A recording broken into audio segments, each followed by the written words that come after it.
Now that I've got that front elevator pulley cover taken care of, I'm going to work on the elevator pulleys.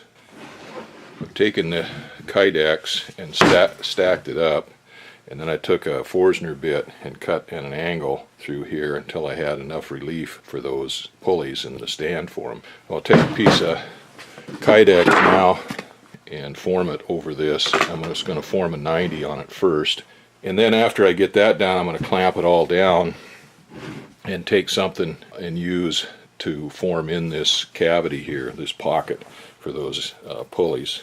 However, instead of heating this Kydex up with the heat gun like I did before, I'm going to stick it in the Easy Bake Oven and heat it up and form it on here first, and then once I get it formed, then I'll have to use the heat gun to make this pocket in there. Alright, there's the first part of that.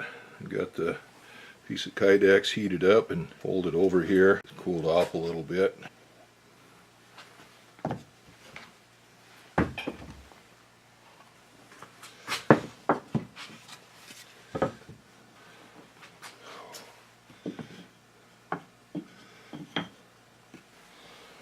Now we'll see how this works out.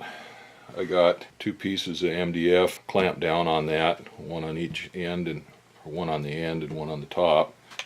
Heat gun here, and start putting some heat to it and see what happens. I got the heat put to it, softened up. I've got the dowel in there now, holding the form or pushing it in. I let it cool off and form up in that shape, hopefully.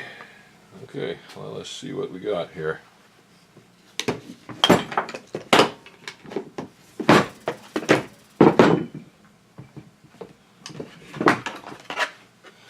Alright, actually I didn't want that to be hard on the top there like that, but that'll work. No wrinkles in it. I'll go see how it fits in the airplane. Okay, that fits pretty good. My bend right here is just a little bit too much. I need to soften that up a little bit. I don't know if I can do that without taking that pocket out of there or not, but we'll see. That's perfect.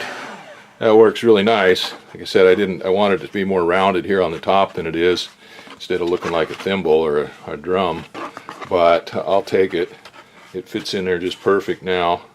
So I've got to mark this off and trim it up to fit in there, and make another one for the other side. Yeah, I'm happy with that. That worked good. Okay, here's my first pulley cover for the ailerons. This is compared to the stock one.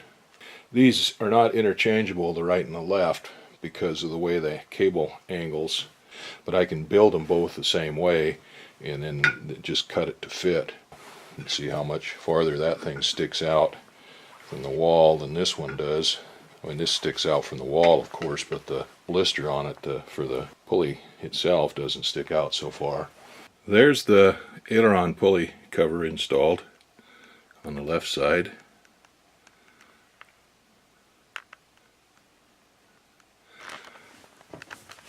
There's the one on the right side. Looks just like it, pretty much. Got them fastened down with 4 screws here on the bottom, which pulled those down into that contour, because this floor kind of goes down to here and then it comes up a little bit. It kind of bows right there. So that Kydex forms to that pretty good, so there's no gap in there for crap to slide down into. And then I've got it screwed into the side panel right here with a couple number 4 screws, and that pulled that side panel out and stiffened that portion of it up right there. I've just got those 1/4 inch number 4 screws. I think I'll go get some longer screws to go into this side panel to make sure it holds in there a little better. There's not much purchase in that, but that finishes that up pretty nicely, I think. Looks pretty good. So now, continuing on with that, I want to do something to cover up those holes where that seat penetrates, but I can't do anything flat, you know, just cut a round circle around these tubes and screw them in, because those bolts protrude up above the bottom a little bit, and you have to have enough clearance to go around those. And then this back one is a little more complicated because it has this cross member diagonal tube that wells in down here and goes up to the top and the front one. Have to accommodate those somehow. What I've done is I took the largest Forstner bit that I had and set this up. This is the MDF, lined it up on top of each other, and I'll get the pieces of this Kydex here and sandwich in between those. I'll heat those up, and then I've got a